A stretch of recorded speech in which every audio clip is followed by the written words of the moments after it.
questions here, but part of it is knowing the person and kind of getting to know them through the business plan, like seeing and feeling them out. Yeah. Because I feel like I'm reading a book called Winning Angels, and part of it is they see somebody and they base some of it, because obviously you don't ever fully know, but you can look at the person and say, this person kind of like they have it going on, kind of. Right. Like they either have a winning track record, and it's like, okay, look, this person's good, or someone who's young who doesn't have that time frame to have had a winning track record yet. Like they will just look at it and be like, I kind of like this person. Like they're showing that they want to do this. They're showing that they're willing to work hard. Yeah. Is that something that you see often, or is it more so people who come in and are kind of like, I just want to start a Coke business or soda business and it's like, well, you don't have any background in this at all, and right. Have you ever even read about soda or anything? Like, do you know it's made? Yeah. Which do you see it waver more towards? A character's big. Yeah. It's hard to put.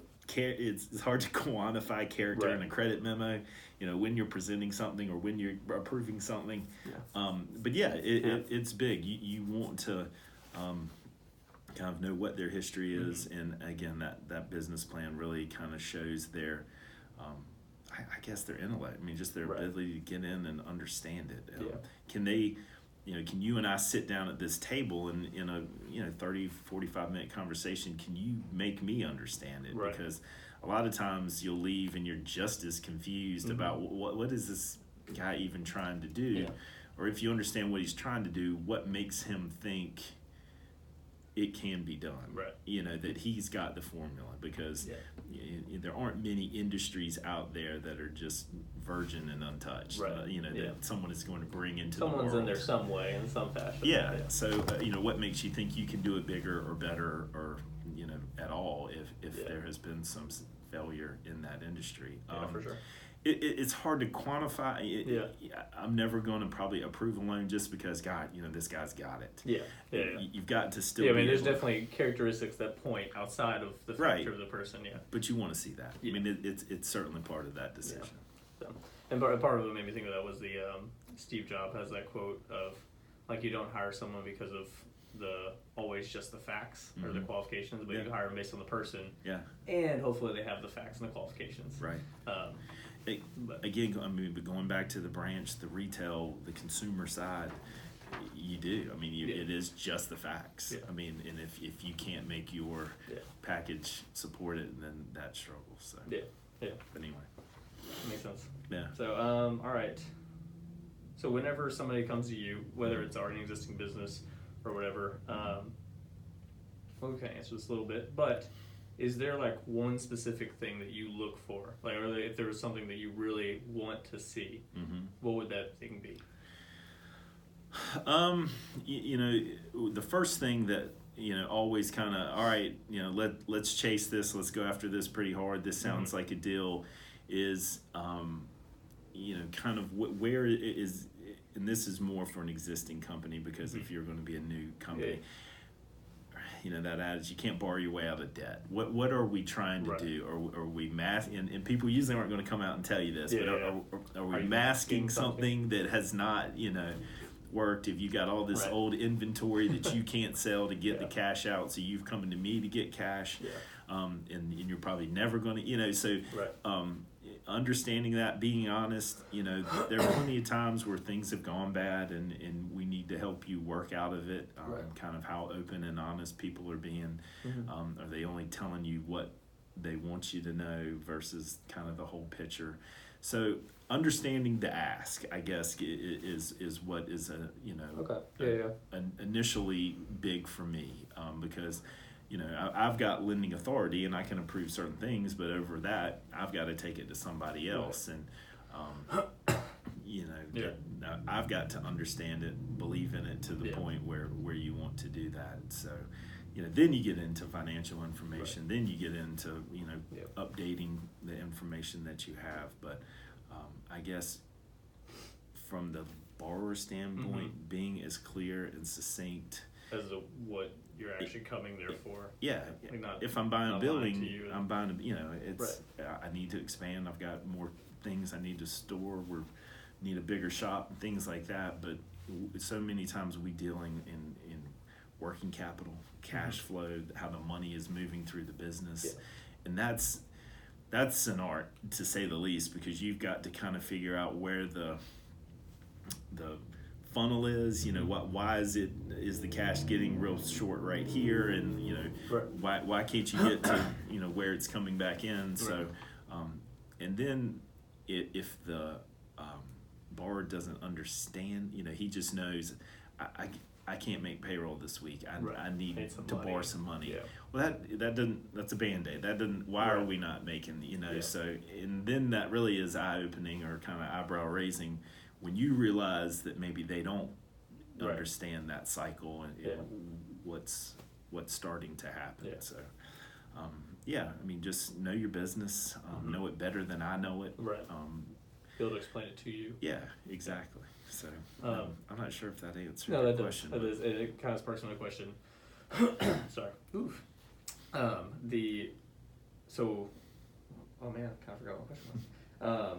When someone comes to you, all right, and they're like a big business, how frequently, I think earlier you said you meet them like once a quarter or maybe even once a month, you look at their stuff and see how it's flowing. Right. Obviously you can't look, probably once a month might be, or weekly is probably too quick because there's so much stuff that can occur. Yeah. But like you look at them once a quarter and you're trying to understand like what the issue is or like where is it going, like where's the progress. Right. How often is it that you meet with those guys or, because I feel like it almost sounds like you're not a consultant, but you do have investment in the business. Oh, yeah. And so you're trying to make sure that the business is functioning as well as possible. So what does that look like whenever you like meet with that guy or lady, sorry. Right. Or you meet with whoever and you're like, I'm trying to be as straightforward as possible. But you're meeting with those people and like, where does that meeting even go? Or like if something doesn't look right, do you call that person and invite them in and be like, hey, we need to sit down and have a talk and figure it out? That's a great question. And nothing in my career has been worse than getting a call. Or usually it's we get an email. It's a payoff request that another bank is paying you out because the customer has a need and you weren't there. And I've got about $45 million in my loan portfolio, and it's made up of 100 plus maybe customer, and you can't touch everybody, but you have to set your priorities. There's some customers that need more help than others, or some are bigger loans. And exactly, stuff like that. And some are when your exposure gets to a certain point, you're going to want that touch to be pretty often. But we try and update financials at least once a year. You try. You got April when tax returns are being done. You got 12/31 at the end of most people's years. Some years in 9/30, some years in June 30th. So it's year long. But what to answer your question, what I usually try and do, if it's a good relationship, or even if it's a small relationship, but one I know is growing, is kind of on that trajectory at that point in time, I ask them, how often do you I'm not a lawyer or a CPA. The clock doesn't, the meter doesn't start running the minute you and I sit down. Yeah, I'm not charging you. Right. So, but I know a lot. You're not charging me right now, are you? Exactly. Not at all. But how often do you want to sit down? This is the thing about a small business owner, and even some of your larger commercial customers. Some guys are very proud of what they do, and they don't mind talking about it. Right. So, you trying to maybe touch those once a month. Yeah. Once a quarter, once a year. Some people will say, I don't want to see you until I've got something that we need to do. And that's just their right. I'm okay, that's fine. But it is, I always tell them, because some people will say, I don't have a need right now. Why do I need to give you my tax returns? Why do I need to update my financial statement? It just makes life so much easier for me to get ahead. So when you do come to me, I've already got everything, and I can put it together pretty quickly, and I can react. I understand kind of what you're working through right now, and I can have that conversation if I need to. So it varies. But again, the worst thing you can do is, and it's going to happen just because, I've got customers that I work with, but I'm also out calling on people all the time, trying to bring in new business. Yeah. So you hate to lose a customer because someone else was in there talking to them and kind of holding their hand and helping them when you weren't.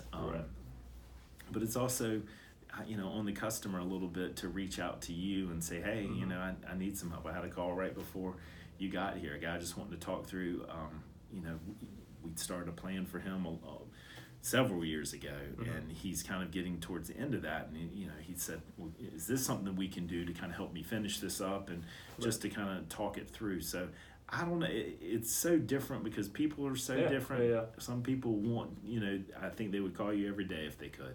Some people don't want to hanging around so I at least try and be in front of everybody once a year to say, how was last year, and what does next year look like for you? Do you see yourself buying trucks? Do you see yourself maybe buying a second location? That way, just so we've got some very nice software that I keep all that in, and it'll pop up and give me a reminder. 3 months you talk to this guy about needing to bring in a new partner.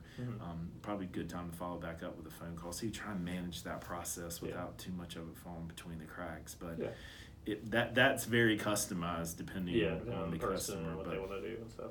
We have a credit policy of at least trying to update financials once a year. Once your exposure is at X. So there are some things I have to do, but for the most part, it's just kind of working with people. Nice. That makes a lot of sense because, I know some people probably view the bank as just give me my money and leave me alone, and I don't want to, if you're talking to me, that means something might be wrong. But it's crazy. Literally, you have people who, it is a relationship. They're not going to do anything without picking up the phone, talking to you.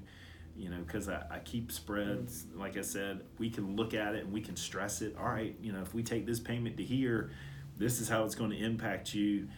And I the other end of that spectrum is I sat in a guy's office one time and he goes, I look at banking as a commodity. Can you get me now what I need at this price for this cost, da da da da da. And that's you're like, maybe. No promises there, man. If that's all of this, and you hate to be like that because you want to help people at any time. But if it is basically just a commodity to them, then the next time you're not going to break your neck because the next time because you're just a product. You're not a person, and you're not trying to work with them and help them. That makes sense. It's interesting how people are all very different. All very different. That's right. That's why I said, I've yet to ever, I think, have two deals that were the same. All right. So here's just a fun question. Because I feel like we've touched a lot on it as far as, you looking at the viability and stuff.